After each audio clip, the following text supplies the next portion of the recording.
भागवत महापुराण की जय। कुंज बिहारी लाल की जय। राधा रानी की जय। भगवान श्री कृष्ण की सभी भक्तों को राधे राधे। जय श्री कृष्ण। आज मैं आपको सुनाऊंगी भागवत महापुराण में चतुर्थ स्कंद में 14वां अध्याय राजा वेन की दुष्चरित्रता का वर्णन। श्री मैत्रेय जी ने कहा, विदुर जी, जब भृगु आदि मुनियों ने देखा कि महाराज अंग नहीं मिल पा रहे हैं, तब उन्होंने सुनीता की सहमति से मंत्रियों के सहमत ना होने पर भी वेन को ही राजा बना दिया।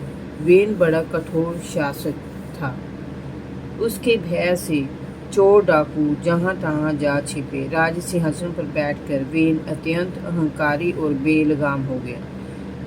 अभिमानवश वह महापुरुषों और विद्वानों का अपमान करता था। ऐश्वर्य और भोग विलास ने उसे अंधा कर दिया था। वह निरंकुश होकर शासन करता था। उसे किसी की परवाह नहीं थी। उसने अपने राज्य में ढिंडोरा पिटवा कर धर्म कर्म बंद करा दिए थे। दुष्ट वेन के ऐसे अत्याचारों को देखकर सारे ऋषि मुनि एकत्र हुए और परस्पर विचार विमर्श करने लगे। हमने प्रजा के मध्य फैली अराजकता को देखकर ही सुनीता की कोख से जन्मे इस दुष्ट वेन को राजा बनाया था, किंतु ये तो हमें ही परेशान कर रहा है। ये तो सांप को दूध पिलाने जैसी स्थिति हो गई है। प्रजा में भय फैल गया है और सुख शांति नष्ट हो गई है। हमने जानबूझकर ही वेन को राजा बनाया है। यदि समझाने पर भी ये नहीं समझता है तो हम अपने तेज से इसे भस्म कर देंगे। विदुर जी, ऐसा विचार करके मुनि लोग राजा वेन के पास गए और उसे समझाने लगे। राजन, हम चाहते हैं कि आपकी श्री आयु, बल और कीर्ति दिन दूनी रात चौगुनी उन्नति करे। जो मनुष्य मन, वाणी, शरीर और बुद्धि से धर्म का आचरण करता है, उसे स्वर्ग लोक का सुख प्राप्त होता है। यदि वह अपने लक्ष्य को निष्काम भक्ति से प्राप्त करने का प्रयास करता है, तब वह भक्ति उसे अनंत मोक्ष के पद पर पहुंचा देती है। अंत वीरवर, आपके कारण प्रजा के लिए कल्याणकारी धर्म का विनाश नहीं होना चाहिए। धर्म को नष्ट हो जाने से राजा का ऐश्वर्य भी नष्ट हो जाता है। जो राजा न्यायपूर्वक प्रजा की सब तरह से रक्षा करता है, वह इस लोक और परलोक दोनों में सुख पाता है। जिस राज्य में वर्णाश्रम धर्म का पालन करने वाले लोग यज्ञ पुरुष भगवान श्री हरि की आराधना करते हैं, भगवान उससे प्रसन्न रहते हैं, क्योंकि वे ही सारे विश्व की आत्मा और जीवों के रक्षक हैं। राजन, भगवान श्री हरि समस्त लोगों के नियंता हैं। इसीलिए आपके देशवासी आपकी उन्नति के लिए अनेक प्रकार के यज्ञों से भगवान की पूजा करते हैं। आपको भी उनके अनुकूल आचरण करना चाहिए।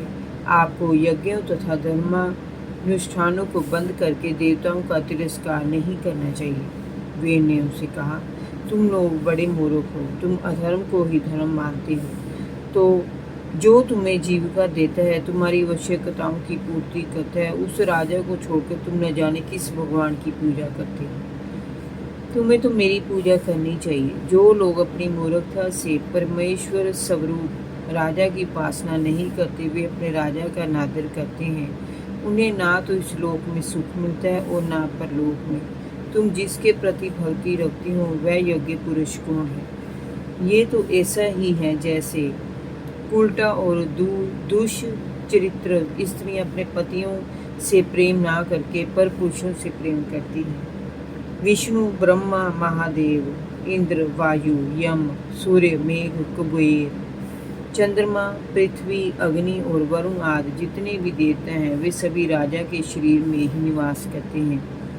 इसलिए राजा सभी देवताओं के समान होता है और देवगण उसी के अंश होते हैं। अंत मूर्ख ब्राह्मणों, तुम द्वेष छोड़कर अपने सभी कर्मों से मेरा ही पूजन करो और मुझे ही यज्ञ भाग दो। भला मेरे सिवाय ऐसा कौन है जो अगर पूजा का अधिकारी हो सकता है? श्री मैत्रेय जी ने कहा, विदुर जी, इस प्रकार विपरीत बुद्धि होने के कारण वह राजा वेन अत्यंत कुमार्गी और पापी हो गया। उसका पुण्य क्षीण हो गया। उसने मुनियों की बातों का परिहास उड़ाते उन्हें मूर्ख तक कहा। जब मुनियों ने देखा कि राजा वेन पर उनकी बातों का कोई प्रभाव नहीं हुआ, तो वो तो वे मुनि क्रोधित हो उठे। वे उस पर अत्यंत कुपित होकर उसके पास से लौट आए।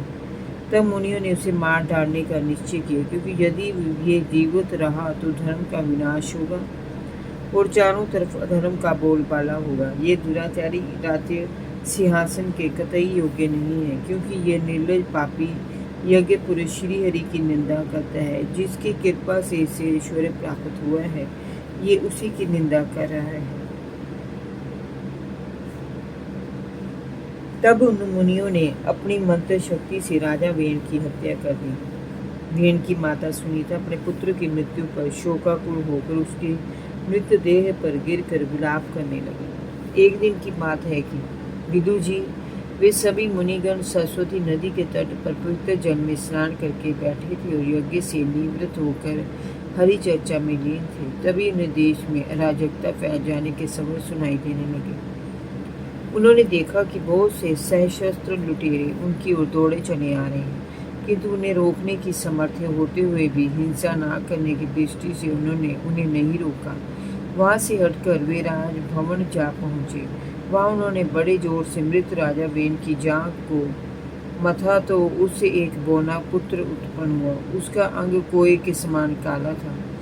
उसके सभी अंग छोटे थे, उसके जबड़े बड़े थे और टांगे छोटी थी। नाक चपटी थी, नेत्र लाल थे और केश तांबे के रंग के थे। उसने बड़ी दीनता से मुनियों से पूछा, मैं क्या करूं? मुनियों ने कहा, बैठ जा। उसे उन्होंने निषाद कहा। उसने जन्म लेते ही राजा के सारे पापों को अपने ऊपर ले लिया। इससे उसके वंशधर भी लूटपाट, हिंसा और पाप कर्मों में रत रहने लगे तथा ग्राम नगरों में न रहकर वे जंगलों में रहने चले गए। जय जय श्री राधे। भागवत महापुराण की जय। कुंज बिहारी लाल की जय। भगवान श्री कृष्ण के सभी भक्तों को राधे राधे। जय श्री कृष्ण।